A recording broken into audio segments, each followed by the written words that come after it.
Hey everyone, welcome to the Luna Wolf Woods of Wisdom, and a reminder to hit subscribe and smash that notification bell so you get notified when I do new videos.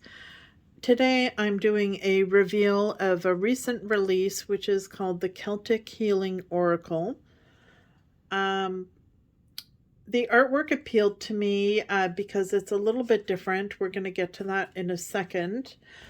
So this is what the box looks like. So on the inside of the box, it's got this green color here, just a plain green color. And comes in a two-piece hardcover box. The only critique I have about the box is that there's no thumbnails to make it easier to open. But once you've got it open the first time, it is very easy to get it to open after that, so you don't need to worry about that. There's a lot of cards, so there's 64 cards with a guidebook, and we'll take a look at the guidebook after, but it's a good sized, decent sized guidebook there. So there's about 160 pages or so. So I'll just read you the back. It says, in this oracle deck, Rosemary Anderson interprets Celtic myths and legends to create an oracle system of 64 cards featuring symbols from the ancient Celtic ways of knowing. The symbols represent 3,000 years of Celtic culture and history, derived from the archaeological excavations of Bronze and Iron Age Celtic sites throughout Europe, and from the myths, folktales, and fairy traditions still flourishing in Ireland, Scotland, and Wales. The symbols of the cards represent cauldrons, spirals, leprechauns, fairies, animals, trees, the wondrous child, the sacred king, Cernunnos, the Morrigan, Turnanog, and other imagery and figures from Celtic lore. So the author has a PhD. She's a poet as well as a professor of psychology and an Episcopal priest and award-winning researcher. She's the author of several books, including The Divine Feminine Tao Te Ching. So we'll take a look at the cards themselves. I'm going to try and go pretty fast because there's a ton of cards in here. Also, some of the titles have, I guess, Celtic Irish pronunciation. So if I can't pronounce it, I'll just let you read the title so I'm not butchering it.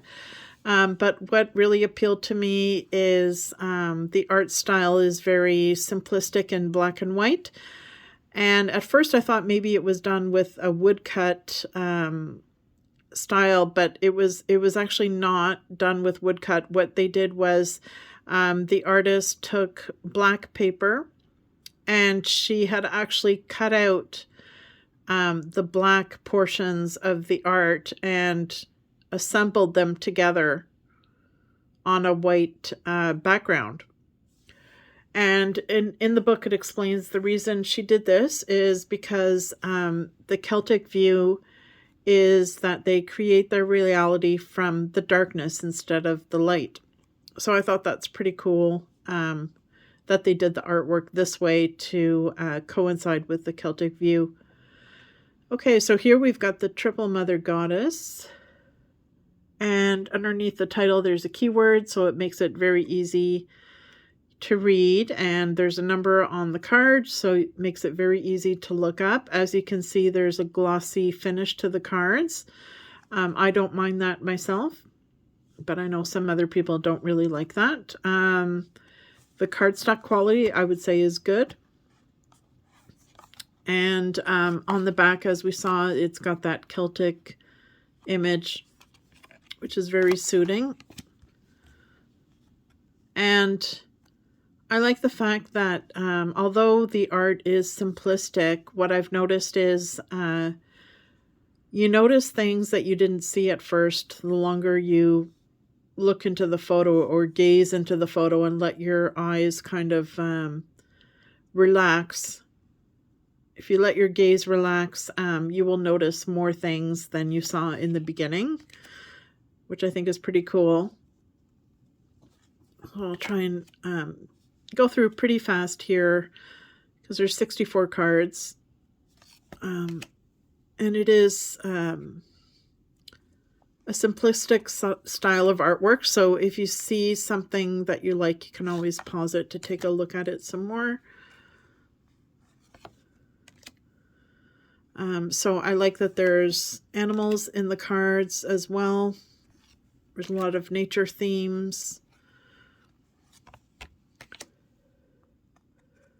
So I think this is something that you can read intuitively, but also what I really like about this deck is that it gives you a whole new system to explore, and you're learning more about the Celtic beliefs, the Celtic system. And I think it's the type of deck that is going to be very clear. If you want to use it as a clarifier for tarot, you could use it that way, or you could use the animal imagery as psychological symbols, or to journey with those animals.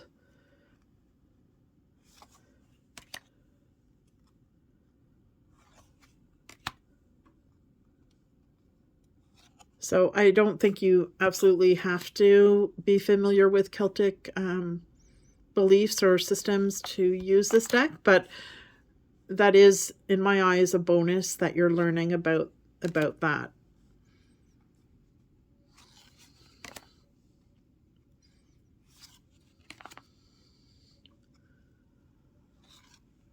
And as we can see, it's not all positive fairies. There's some mischievous leprechauns. And we've got mermaids and selkies. So we've got a lot of different themes that are showing up here.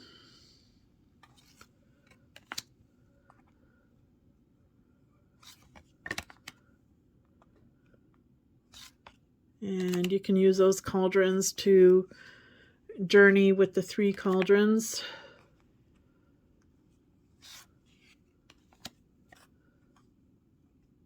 So even though the art may look simplistic, a lot of these themes are actually quite deep.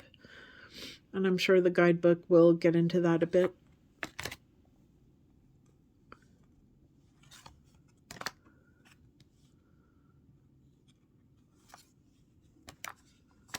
And there's another mischievous one, the puka and the banshee. So it's not all positive vibes. There's some darker themes that are showing up as well. And we've got mischief in play. And that looks like Pan, I'm guessing.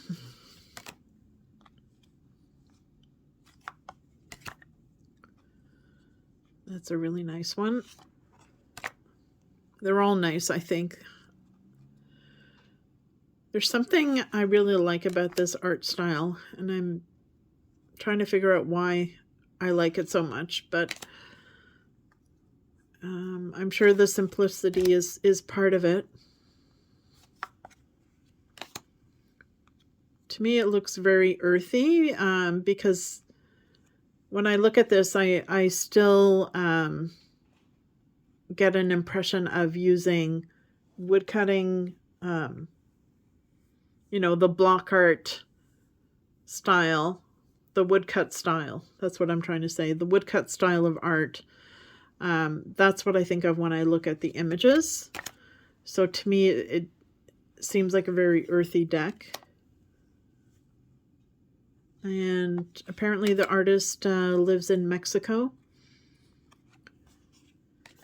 And the author has traveled extensively in the course of her career, and she has been to Ireland and Scotland and Wales in doing her research. So if you have this deck, let me know what you think. I think it's a really nice, unique addition to anyone's collection, and I think it's something that you're going to be able to use with a large variety of decks in a variety of ways. So there you have it. All right, guys, see you in the next video.